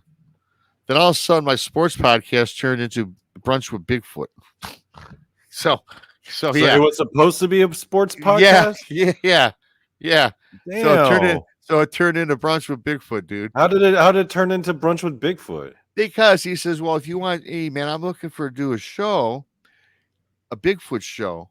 He goes, how about if you cut your teeth with me as a co-host, and we'll talk Bigfoot if you want, because he knew that I knew about Bigfoot and had an Yeah. experience. Yeah. I said, yeah, that'd be fun. And he said, that way I can show you how to do everything. And he goes, I'm looking to have a partner Mm-hmm. for this. So I says, you know what? Yeah, why not? So I'll get to learn along the way. And that was back in 2021. I've been doing this 2 years, a little over 2 years now. I mean, I got into the scene around that time. That's when I first Yeah. got into the scene. So Okay. I think I remember seeing you early on, like just You might viewed in the have. chats. Yeah. In fact, the name of the show was just Brunch with Bigfoot. It was Texas show. And then I ended up taking it over, and I never did I never, Yeah, it's weird how that goes, man. Yeah, but yes, Donnie, it was supposed to be a sports channel, and it was not going to be called Bigfoot Michigan Rob. It would have been called whatever, not cryptids though. Is that crazy? Damn, and now your show is just all cryptids and dogman and Yeah, Bigfoot. Damn. So, and here's the thing: you put so much time and work and effort into what I'm doing now, Hmm. just to finally get it to like 2,500 subscribers. Do I really want to start a sports channel with 0 subscribers? Because I wouldn't be marketing to people that listen now because they're not aren't interested in sports. So you'd have to start all over. It took me so long to get where I'm at. It just seems like, do I want to do that?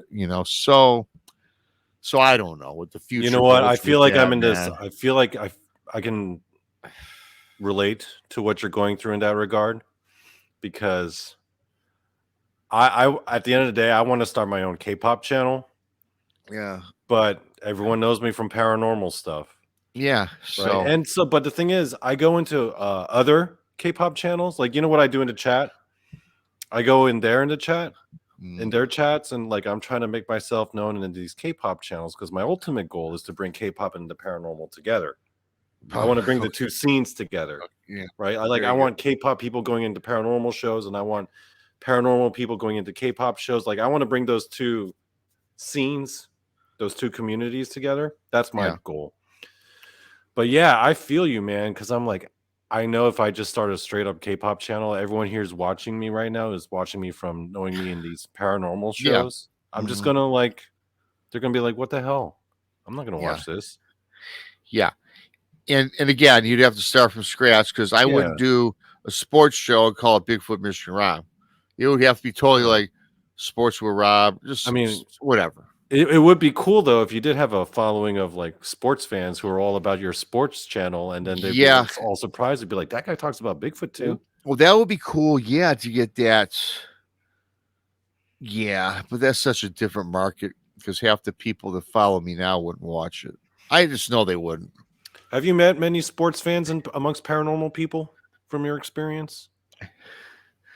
Tex, Dave Scott, do you like sports? I didn't even ask. Are you into sports or no? Take it or leave it.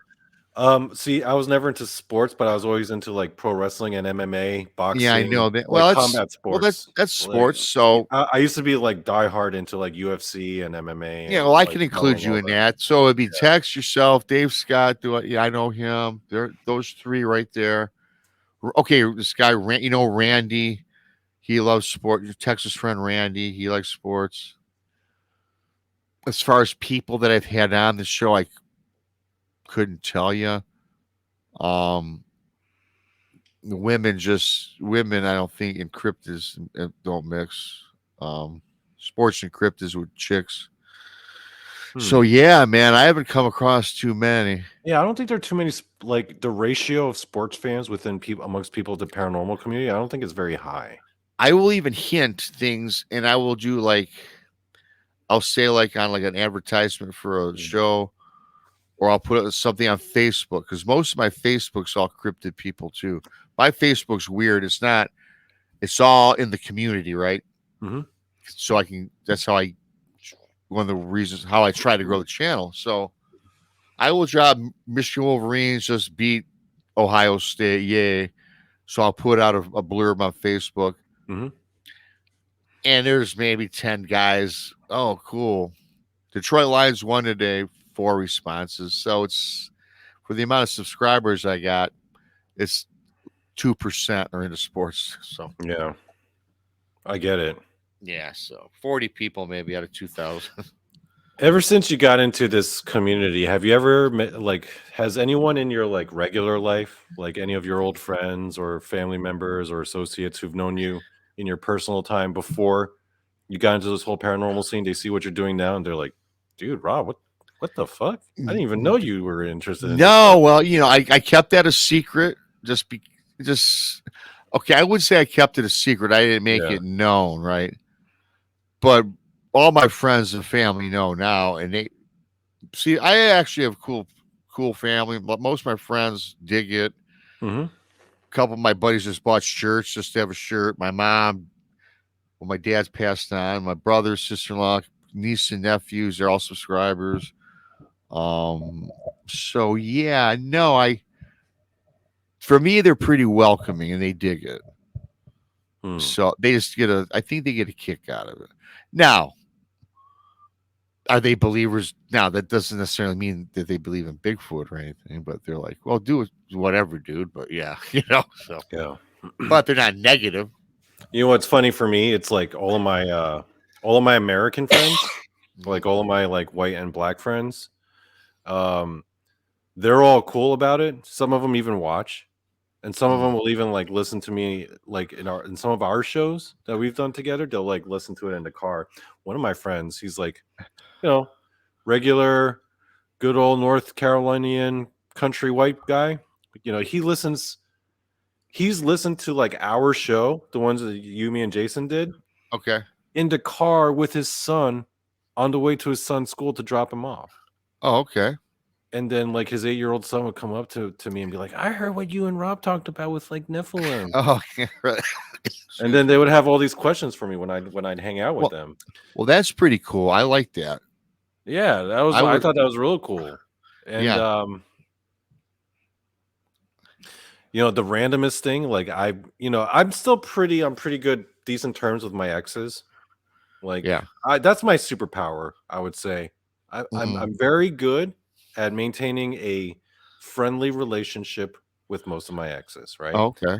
And then one of my last ex, we were just randomly talking on the phone, Yeah.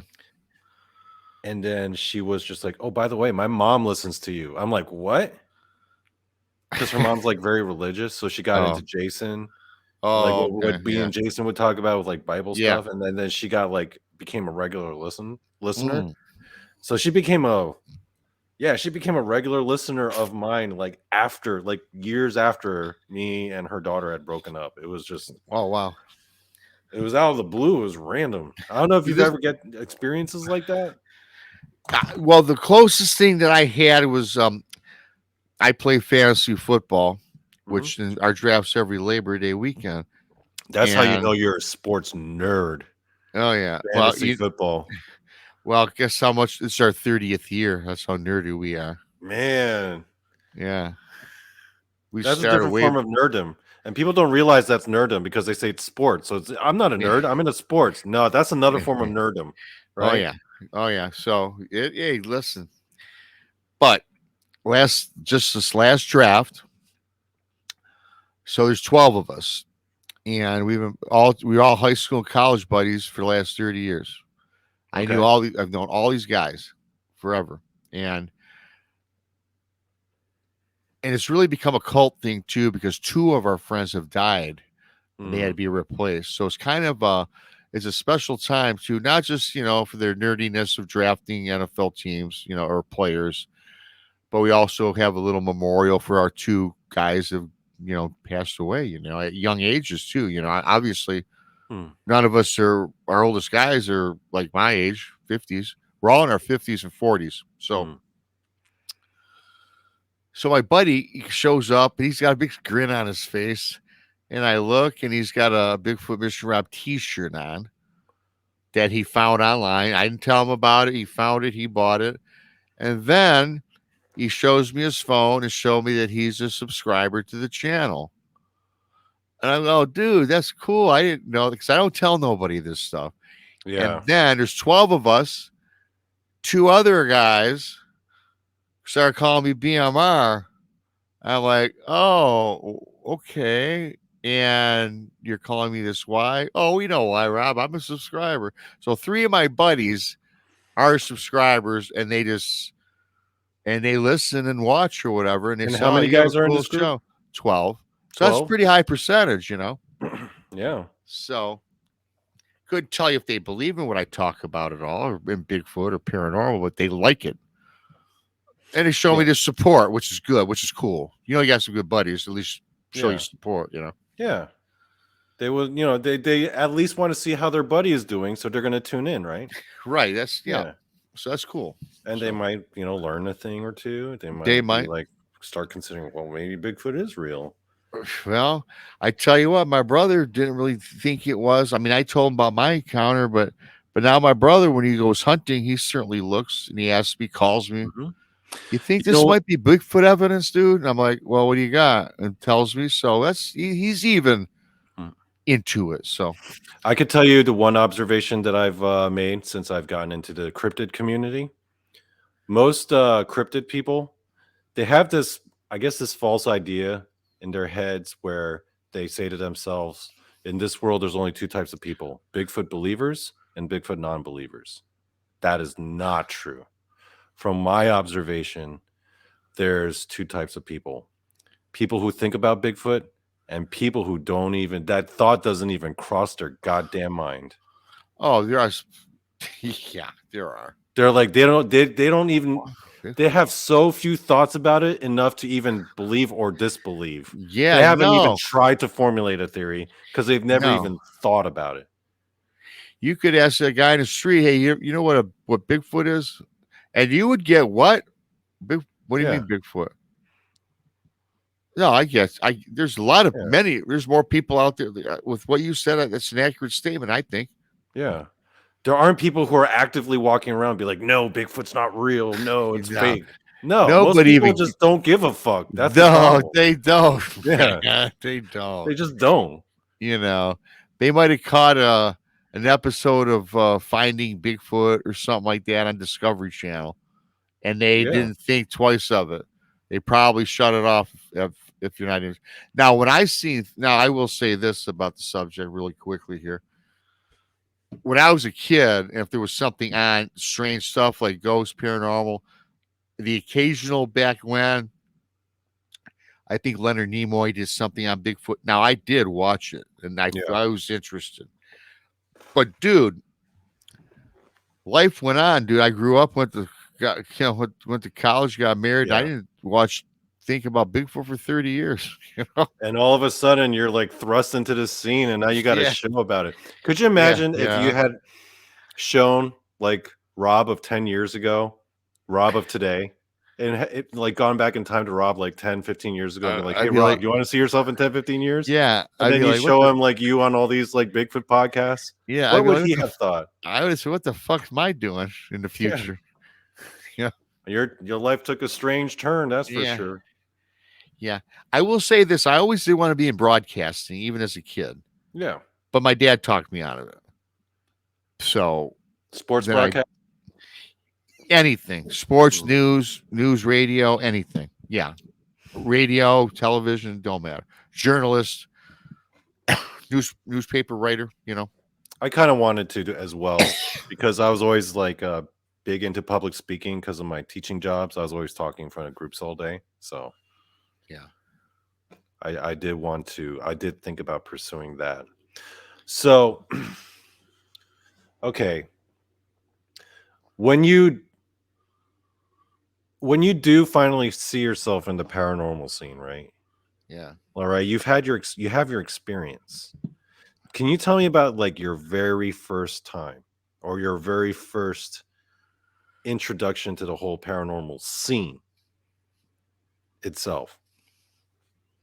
Like, what was the first like chat room you ever entered? Do you Oh, remember that? okay. Yeah, I do. I could probably come up with it.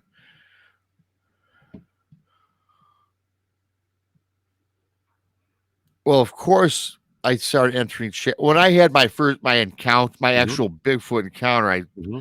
started getting in chat rooms, right? But I will tell you, the first chat room prior to that I ever got into, just in general, was a chat room on online. I played a lot of euchre online, and I discovered they had chat rooms where you get teamed up with all these people. That was my first actual introduction to live What's chatting. euchre? It's a card game. Oh, okay. It's a All right.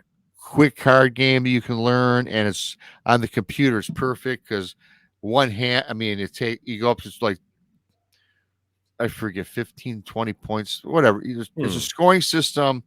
Very quick game. You got to think a little bit on your feet, but it's a card game. And I played euchre online and got my first real chat room where you were talking with people and playing. Mm. So that was my first experience. So wow, this is pretty cool. But my first chat room for the paranormal that I ever got into would have been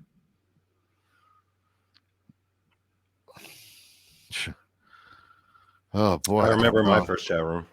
Well, I think mine might have been this guy named DDoS, the BDRP, and Tex was a part of that group. Oh, so Tex was in the very first show, like the very first chat Thing you entered. He was the very first show. Tex was on, yeah. Oh And wow. but it wasn't on TV. It was just before like StreamYard came out, where a lot of these when I started doing YouTube, it wasn't like it is now. Dave Scott, he was my second one, Space Out Mm, Radio, but his was just a blank screen. It said Space Out Radio, so you just listened. mm, And Text was a listening one as well. And then I found shows that had video with mm. the talking. But that was the first one. Was that show with Tex, and then I thought Tex was kind of cool. Talk to Tex. I mean, Was he doing he, it with Jason back then too? no, I don't think he didn't even have his own channel. Tex. Okay. Hmm. Interesting. Oh yeah. So. Oh That yeah. must have No, been that must that have was been an interesting time. it. Like your Was first year into paranormal. Because yeah. I'm thinking it from your perspective, right? Mhm. You've lived your life, you're into sports, you like what you like, you've lived your life, you have this experience. You start dipping your toes, you find a show, this community, you meet Yep. Tex, and all of a sudden, boom, you're thrust in, right? Yeah. Now you're like going on all these shows. Now all these people know your Yeah. name. Right. Now you got a Mhm. show of your own. Yeah. That transition must have been quick and just sudden and out of the blue. And you must have Oh, been like, what the fuck is going on right now? it was definitely a whirlwind. Oh. No doubt about it. Hey, dude, even when I started going in chat rooms, I had no. The only reason I started Bigfoot Michigan Rob was just to get a handle, and I saw Bigfoot. My name's Rob. I live in Michigan. Therefore, so when I'm going in to try in this chat room, so to get in, you have to make up something. So Yeah. I said Bigfoot Michigan Rob. Fuck I it, remember when I first saw you in the chat rooms before you had your own shows and stuff. Yeah, I was around. Yeah, I Yeah, I remember did. you. I was in chat rooms for a long time before I started doing this. I remember the first time I ever watched you, Rob. It was you and Tex, and you were interviewing Steve Stockton. And Okay. I was there for Steve Stockton, right? And I Yeah. remember thinking when I was watching that show, I was like, that's Bigfoot Michigan Rob. I remember that guy. He was all over the chats. Oh, okay. I didn't know Yeah. he had his own show. Oh, really? Okay. I didn't know you had your own show. I just remembered you as Bigfoot Michigan Rob from the Yeah. chats. Yeah. Yeah. No, it's funny how that happens. Yeah, I remember my first year in the man, those were some fun times, weren't they? I felt like my first year in the paranormal where I was just like this little chat room nobody. And Yeah. like being all excited and looking around like, oh wow, look at all these people. You know? Oh yeah, right. That was a fun It's year, man. it was. I thought it was just cool just going in chat and talking to people in chat and watching a show, listening to some you listened and some you could watch and making like these chat room buddies like we know today, right? I thought that was cool. I would never have thought, dude, that I would be getting 15 and 20 emails a week from people about the subject, all the comments you get in chat, all the Facebook friend requests for it. And now you're I like running your own never, channel and I you're running your own. never, yeah, I never in a million years would have thought I'd be doing this, to be honest. Yeah, that must have been a I'm curveball. coming out with a book, dude, for Christ's sakes. I never thought I On would write a Bigfoot. fucking book. Yeah. On Bigfoot. Could you imagine if you told 30-year-old Rob, go back in time? Oh, yeah, by the way, you're going to write a book on Bigfoot. 30-year-old Rob be like, what the Yeah. fuck?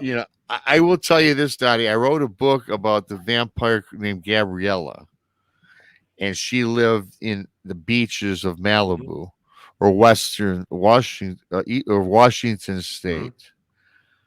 long before Twilight. And no, it wasn't a romance thing, but it was kind of along that part of the country. And this is before I knew how to back up your computer or save your work. So I had about 30 chapters into this. About vampires. Yeah, it's a vampire story. Yep. Yeah. And we had So we had a big electrical storm, and there's probably about 300 or 400 pages long by this time. I worked oh on it for a long, no. lost every Oh word. no. And I was in my 20s, and I said, I will never do this, write a book again. And how much time did you put into it up to It that was point? over a year, about a year and a half, 2 years into this. Oh no. God Yeah. damn. And when I penned this thing, I just did it off the top of my head and started just typing on the keyboard. So I had no notes written down. It was all stored in the computer, man. And how So inspired were you at the time of writing, where you're like, this is gonna be the one, Yeah, I said, yeah, in fact, I sent 3 chapters to my aunt who knew a publisher in New York who read it and said, when your nephew's done, have him send me a copy, man. I'm interested. Oh, you actually had an offer. Yeah. Holy This was shit. the shit. And But then when you fucking electrical storm? yeah, and I tell you what, Oh man, god damn. I could not. I lost all motivation to You know do what? it. I, You know what that is, Rob? That is the Lord God Almighty giving you a middle finger. yeah, Yeah, that was a middle finger from the universe. that was terrible. I was upset for God so damn. long. If it would have been like 2 or 3 months into it, I'd been pissed, right? Yeah. But not But over. you were almost done. I was damn near done. Damn. Was there a part of you that thought about starting it again? Just because, like, No, maybe I can not remember. that book, because there's no way I could remember the details I put into it. No, no, it wouldn't have been the same. I think the original always is the best. You should try rewriting it. Now that you're an author. Oh yeah, well Yeah. you never know. Because I Okay. certainly am. I tell you, I do want to write some more books, but they ain't gonna all be about Bigfoot. I tell you that. Okay, so we're getting kind of late right now, but before we go, Rob, there's Yeah. now that we've been talking about this, there's a question I've been dying to ask. Yes. Can you tell me and the chat and everyone listening at home about the very first paranormal show you ever did? Like, can you tell us about like how you got invited and how you were feeling? Did you get nervous afterwards? What did you think afterwards? Were you like, oh my God, I can't believe I just did that? Well, I can tell you the first show I ever did was Sasquatch Chronicles of West Germer, about my encounter. That's the big one. That's the the first big one. That's the very first one I went on. Ever. First one ever. That's pre-recorded, right? Yeah, it's pre-recorded. Okay. So I mean that's a little different because it's pre-recorded. And that was a terrible show though, because it was my very first one. It was just after my encounter with about a year or two after. That was my first one, but the first like live show.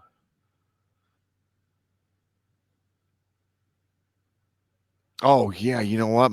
I was nervous as hell. In fact, my very first live show where I was nervous, very nervous, was Spaced Out Radio. And it was just me and Dave and the audience, and I'd been watching the show for several months. And one of his, at the time, people got a hold of me. Hey, Dave wants you on the show. I'm like, really? Wow. So I was kind of like, this is cool. And dude, how did Dave know about you up to that point? He knew me from chat. So you were a regular in the scene. I was already on the scene, but he would see me talking about Bigfoot with people, and I had mentioned in chat that I had an encounter. And this is before I even had my YouTube show yet. And well, this is before any show. This is before my even being a podcaster or a YouTube guy. At this point, you're just some random dude. I'm just some random dude that he picked out of the crowd. Well, I don't know if he picked me out because one of his people got a hold of me. I was very nervous on that show. In fact, he even said, "Rob, it's okay." He said, "I can tell you're nervous." Blah blah blah. But he's, you know how Dave is. He smooth and got me through it. I was really nervous on that one. But I will tell you this, and there was one other show I did way in the beginning, like 2019. I was on a radio show in Los Angeles, and it was just a radio show. You couldn't Like even a see my regular radio station. yeah, and you couldn't Yeah. see my face or nothing. Kind of like coast to coast. Hmm. And I was talking about my Bigfoot counter. And when I got to the part, and this is live, not pre-recorded, this is live on air. When we got to the part of me talking about Cindy dying, passing away, dude, I started bawling and crying. Couldn't stop. Couldn't Even though you fucking. had explained that story in public multiple times before. Yeah, yeah. Because, every once in a while it does hit me. Hmm. It does. I've told the story maybe a month ago and got a little teary eyed on some show. But That was with Dr. Dean. I saw that. I pulled through it, Yeah. So, but this, I was just like a baby, I mean, rightfully so. And it was pretty fresh in my mind. It still is fresh. Probably made the show actually more effective and more. Yeah, probably. But I was pretty embarrassed. But the guy was pretty cool once again. But after I started crying, I lost my train of thought. And it was a shitty interview after that because I was embarrassed and I just couldn't collect my thoughts. Yeah, and your mind was kind of. Yeah. So that was terrible. So I've had some bad experiences in the beginning. I've been on a few stinkers. Yeah. I'm not going to go into specifics, but yeah, that's about as bad as it was for me though. A couple times. Huh. So, yeah. So it's been. Yeah, I guess we're both kind of the same boat. Because I started around in this scene probably around the same time you did then. Oh, on the scene, Because when did you start doing it with Tex? Like when did you and Tex start doing a show together? 20. Well, I can tell you right now that I've done on Brunch with Bigfoot Michigan Rob. I've done 130 shows. That's one a week. So that's a year and a half, 2.5 years. So yeah, but right around 2021. Okay. Under 2020, started 21. Yeah, because I first got into the paranormal scene right when the pandemic was over. I went on my first investigation, and then I got, do you remember? Laura Stevens, right? Probably. Yeah, she did Midnight in the Mountains. She's not active in the community anymore. She was the one that actually brought me into the community. We actually met on a paranormal investigation when we were doing it with Tony Merkel in the confessionals. She was there. Oh, yeah. She and I became friends. And then she introduced me to the scene. Actually, the first chat room I was ever in was Missing Persons Mysteries with Steve and Gemma. Oh, okay. Oh, way back when. Yeah. And they were doing like live chats. And I was the first time I was like, I remember thinking, I didn't know YouTube even had live chats. Yeah, no, I know. I literally didn't even realize that was even a thing on YouTube. Because prior to that, all I would watch YouTube for was either pro wrestling videos or like UFC highlight videos. Yep. That was it. Or like video game stuff. Well, me and you are the same because if you ever, I know you've heard my encounter story, and I don't always start it like this, but people, when they ask me how I first started my podcast, I say, well, I never knew about YouTube and podcasting until I was told that I should probably make a video and get it out there so people can hear it. And they said it'd be like therapy for me to get through my grieving process and all this. So I'm like, YouTube does what? Make a video. And I says, I just use YouTube to watch live concerts, music concerts. Yeah. And I knew that you could go on, and I thought you could go on YouTube to find out how to fix a flat, how to change oil in your car. But I never knew that it had this what it is today, right? I didn't know any of that because I thought YouTube was dumb. I didn't give two shits about it. And again, so when I go into that story, I tell that story that I didn't know nothing about it. So I had to make a handle, Bigfoot Michigan Rob, blah, blah, blah. So that's how the name evolved. But like you, Donnie, up until getting into the paranormal and cryptid world, I would not even watch a show on YouTube. Didn't even know they had live chat rooms and live shows. I didn't even know they existed. I didn't even know You this know, was a form of like community. no, I had no idea. Yeah, and then I did not know either. nowadays, when I first got obsessed, like you know how obsessed were you like me? Like your first year, that's when you were the most obsessed because it's everything so new. The Yeah, experience of being in the chats and like actually interacting and getting to know some of these people in yeah. these shows that Oh you're yeah, watching absolutely. and seeing them actually like the person on the screen in real time reacting to something that you just typed Yeah. in your living No, room. I was kind of, yeah, I admit to that. Yeah, I That was like, shit oh, was cool. fun and exciting. It was This so guy cool in the responded. beginning. Or it'd be Yeah. cool if, even if you were in chat and you typed something that you thought was funny, I would remember making a comment in chat, which I thought was funny. And so I'm waiting for people in chat to make a comment or Yeah. laugh. So nobody says shit. I'm like, oh, fuck. I feel like a dick, right? And then do another thing. Oh man, Rob, that's kind of funny. BMR, well, not And then BMR, you but see Bigfoot like Michigan Rob. LOL, LOL, Yeah. laughing So, oh, I emoji. feel good. Yay, you Yeah. know. And then, yeah. So, but then when the host of a show would recognize you and bring up, and say, "Oh, Rob says blah blah blah," they're like, "Yeah," I get the exact weird, same weird feeling. stuff like that. It's so I weird to remember in the say. beginning, before when I was in the chat, but before I ever got onto any podcast myself, whenever I like cracked a joke Yeah, and then someone, because I watch these shows the exact same way you do. What I do is I have it on my TV, yeah, right? And so it's yeah, showing the comments on YouTube on my TV, yeah, but to actually type, yeah, I'll do it on my phone. yeah. But then my Exactly. That's phone will what I be do. muted, right? I do it Yeah, the exact same way. So in the beginning, before I got into any podcast, and while I was just a random asshole in the chat, yeah, I right. remember I would just sit on my chair, right, drinking beer, doing whatever, and I'd be on my phone. I'd be like watching what's going on, listening to what's going on this TV, and I would be like holding my phone for like typing, and I'm like, oh my god, I'm playing a fucking video game right now. This is Oh, my controller, and I'm interacting with what's going on the screen, yeah, and I'm kind of influencing the yeah, direction of the conversation. yeah. Right. It to me the way and people always say, "Oh, Donnie's so witty. He always says like these drops these bombs." It's because Yeah, I'm like literally sitting there, focus on the TV, focus on like what I'm gonna write. yeah, I'm like my wheels are turning. It's like, oh my yeah, god, yeah, this is the same thing I do when I play video game. yeah. You're strategizing. Yeah, Try to come up. That if you make a comment, you want to get something bang for your buck, right?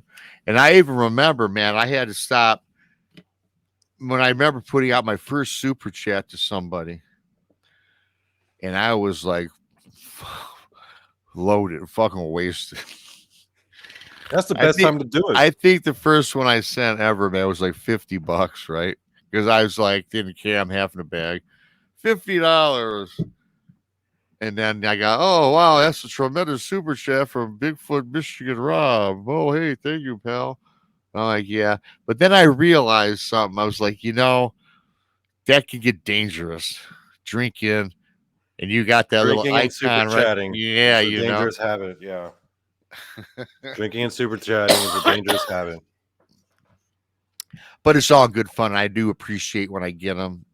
Like, you'll get them eventually, but yeah, it's cool. I appreciate. Oh I no, will say, I don't ever plan on monetizing because I want to like be able to cuss and oh, say okay, fuck well, whenever I want.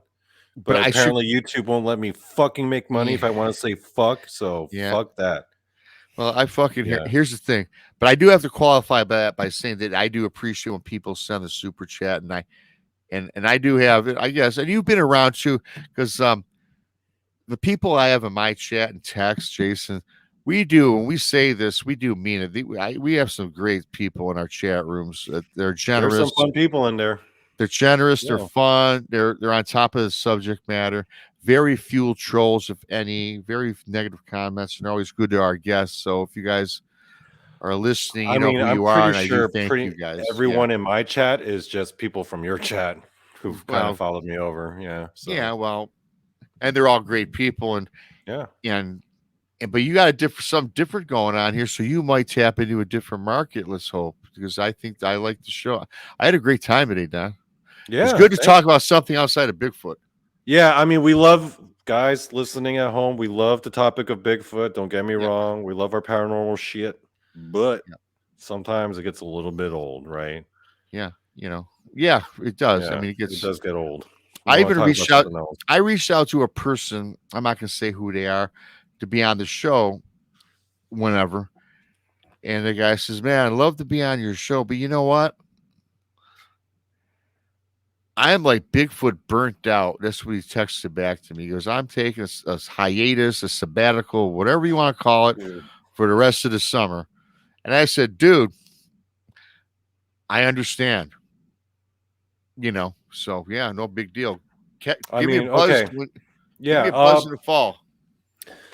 One of the reasons why why we all decided to do what we did and the direction that we decided to go is sometimes at the end of the day we love the topic of Bigfoot and Dogman. We do. We Yeah, are we do. fascinated Yeah, by it. yeah, But after a while, it felt like I was getting waterboarded with Bigfoot and Dogman shit, yeah. And I was like, just kind of like, oh, just stop. Okay, I get it. It's just Bigfoot and Dogman in my face all I day. know. And I'm Yeah. like, okay, I just need a break. Can we just talk about like sandwiches or something, please? And a Just to, lot of yeah, and a lot of that's yeah, what I like about Jason's show too. We always go off script second half. But Jason's show though was different though. You have to admit that. But yeah. with that being said though, I'll do some of these shows, especially Tuesday and Thursday, which I love everyone listening, don't get me wrong. But then I'm thinking to myself, when did I say this? Because it seems like a lot of times too, I question, did I just ask this question or did I ask this question last week? Because it gets so, you do so many, dude, I've done 130 shows on Bigfoot. You know what freaks me out, honestly? Sometimes I'll be flipping through YouTube and Yeah. I'll come across like an old podcast that I did, and I have like no memory of ever doing that show. And I'm like, I did a podcast on that? You ever Oh, get that sometimes? oh yeah. You see an old show of yours, and then you're like, I don't, I've well, seen or an like old you show. just remember doing that. I'm like, I totally forgot Well, that I did that. well, here's another thing. I forgot some of the ones I've done for sure. But what's even stranger is I was flipping through YouTube or whatever, and I came across some random show that I was on, and I have no recollection of who this person is or how he got on the show, but it was me. It happens. Yeah. It happens. And I was on some panel with like 4 or 5 other people too. Oh, it happens. I'm like, how the hell did I make the? So of course, then I watch it, and I'm still to the life of me, I don't remember doing that. My first ever live I ever did with Tex, I don't remember. You know why? Because I was like piss ass drunk, and he did a live open mic show, Oh, like okay. live call in, and I was piss ass drunk, and I was in one of them moods, and I Yeah, just called in. It yeah, was the first time I ever talked to Tex. yeah, So at that, folks, yeah. just a little stroll down memory lane. I hope Oh you yeah, guys enjoyed what we talked about. So I'm yeah. gonna. No, hey, I hope they did. I had a lot of fun doing it. I liked it. Good. It was a good show. I liked it. This is the kind of show that I'm going for, my friend. Just a Yeah. kind of like a hangout lounge, where you could just Hmm. not have to worry about being like tied down to any particular topic just because we Yeah. can just say whatever the fuck. So And actually, though, we were on the music topic pretty much throughout the show till the tail yeah, end here, which was pretty yeah. cool. There's so much you could talk about though with music. So Oh, I haven't begun on K-pop, my friend. I I have know. not even begun. Yeah. I'll have to. I'll have to. I'm waiting. All right. Well, I hope you guys enjoyed listening at home, folks, and have a good one. We're out.